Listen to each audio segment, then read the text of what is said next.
to all the dispossessed youth of Africa, for perpetuation of communion with ancestral spirits through the fight for African freedom, and in the firm faith that the dead, the living, and the unborn will unite to build the destroyed shrines. Selah. Hello and welcome, beloveds, to another episode of Ask Dr. Mumbi. My name is Dr. Mumbi Saraki. How you doing? How's everything going? I really do pray that you are well in all your ways, beloveds, and that you're moving into living your best life, because this is the season. I was early with that statement. This is definitely the season where you can live the ultimate life of your dreams and visions, because the matrix is over, beloveds. So all those overriding influences and obstacles, they ain't there. So if you ever did something and it didn't work back on Babylon's time, try it now, because we are witnessing the great return of the melanated solar planet back to its rightful rulers with our live, beloveds, live. But there is a massive and great distraction that will take many people down. Why does it matter to awaken right now? Why is there an urgency? Because I keep saying, beloveds, we're spiritual beings having a human experience. So you don't die. You just come back again and again and again. But who wants to come back to the dying matrix? So the key to this season is to awaken before you get stuck on another Babylon cycle for 5,000 of years. You know, that's why you see there's many civilizations which just disappeared in a twinkle of an eye somewhere in Latin America. Maybe many of them even here on the African continent, elevated at this great return and left the rest of us, beings who couldn't make the right decision here. But once again, what I feel is like a decision that was made almost 5,000 years ago is back at hand.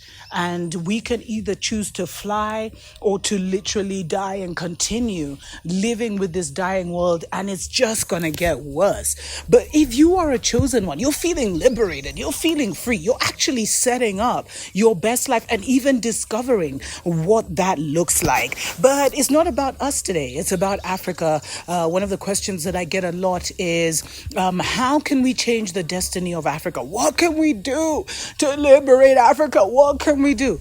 And, the first thing is to have the highest mental vision for Zion. You know what I mean? The highest possible reality, to always be chanting and calling in the highest possible reality for our motherland and for our people.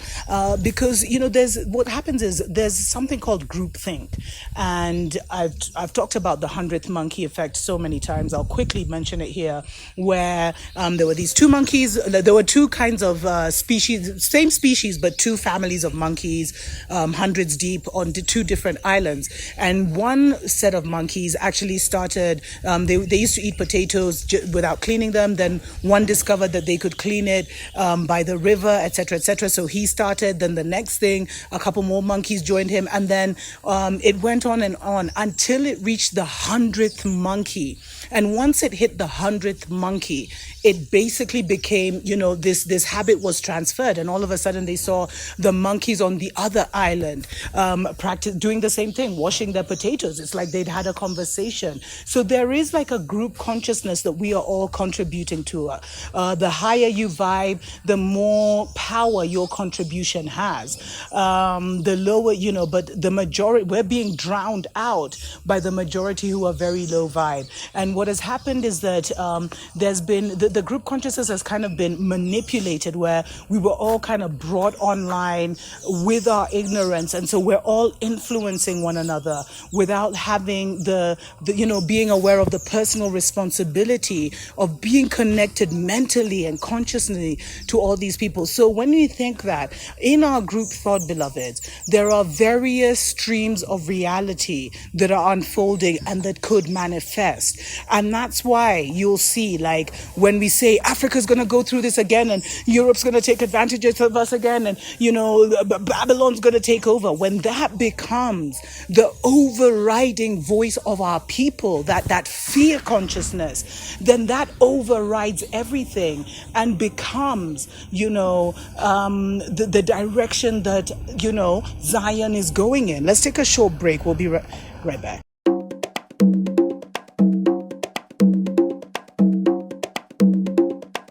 Wake up, wake up, wake up, wake up, wake up.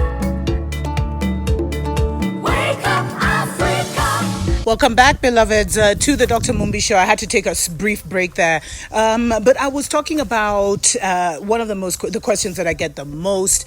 Don't forget to like and share the video if you're still tuned in so that more of our people get to it. And thanks to everyone that supports us on Patreon. Special shout out to you guys. How do we change the reality of Africa? So because we've got this group consciousness, and what has happened is that Babylon has manipulated this group consciousness because we are now in the mental age where our thoughts literally, create our reality. So my thoughts create my experience and my reality. But collectively, we influence the kind of collective experience that we have. And this is where Babylon got Africa, because many of us speak a foreign language. We're actually proud to do so, which is why I'm speaking to you in English. I know people used to tell me speaking Kiswahili, and I'd be like, how will everyone understand? It doesn't even make sense, but anyway.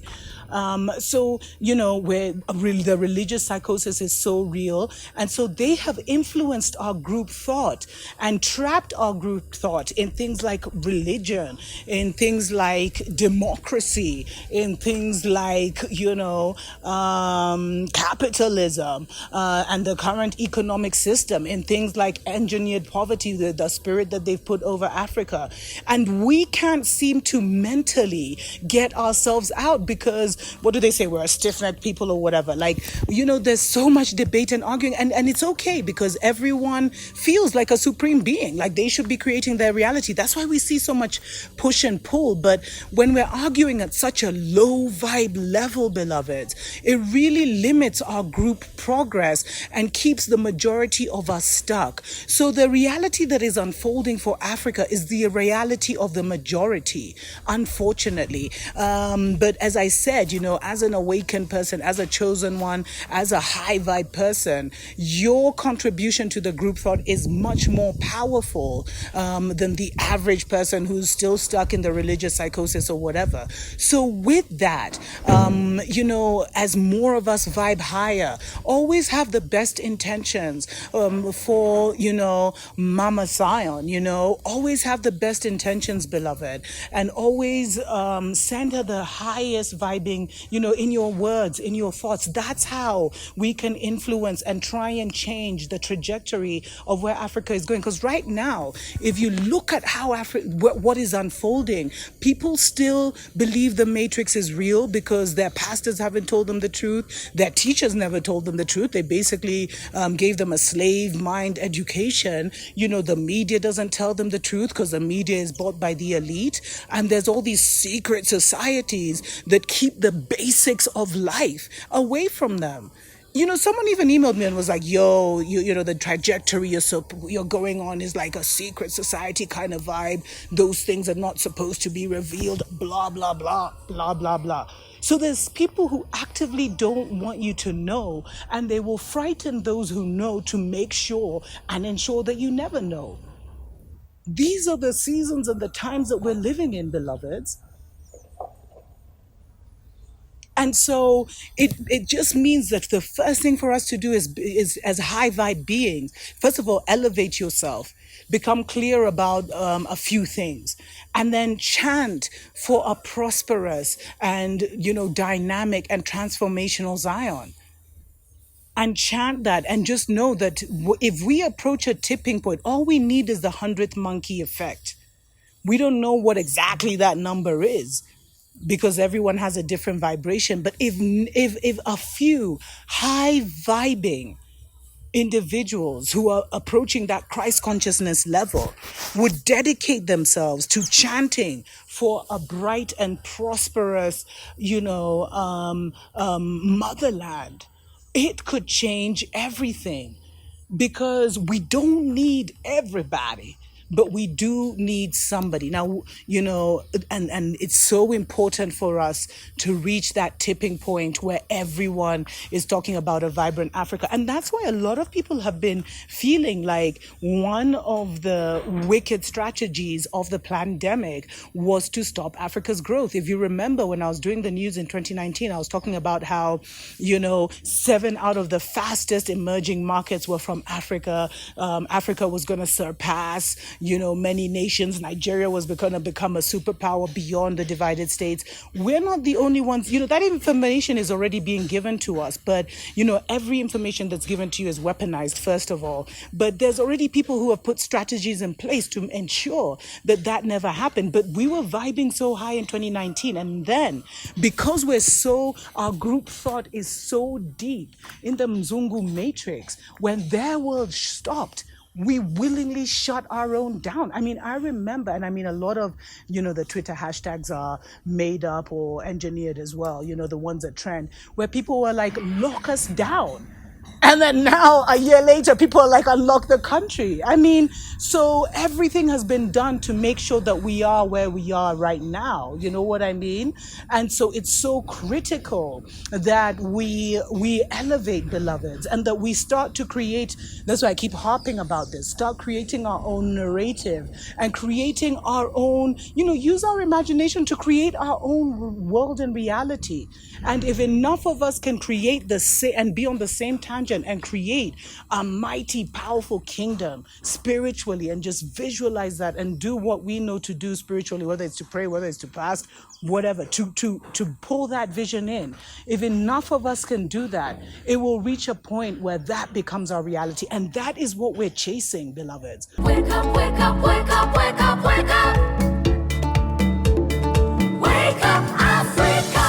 Welcome back again, beloveds. This is so strange. This is the first time this has ever happened to me, where I'm recording and it keeps being cut off. I guess the message is important. How do we change the destiny of Africa? There are several emerging realities, several streams of reality that Africa is heading to, that Zion is heading to, and we can choose those several alternatives that are kind of unfolding, and it's determined by our group thought. The thing is that the majority of people who are deciding the destiny of Zion right now are in fear, are in religious psychosis, do not know themselves, and are not walking in their power. That's why it requires those who know themselves, those who know the truth about Zion, those who knows her history, to share that information with as many of our brethren as possible, but also to stand in their power and start creating and chanting for a new reality. That means that for us, beloveds, who like this community and many other online communities that have this kind of vibe, we need to really come together and have, even if it's just on a spiritual level, and have a unity of mind in terms of where Zion is going next. How will we escape the pandemic? Will this new reality look like for us? And then if enough of us enlightened ones can chant for that, just enough of us, beloveds, it may be a handful, it may be 100, but it's just enough of us can hold firm that mental reality and keep calling it to this physicality day by day.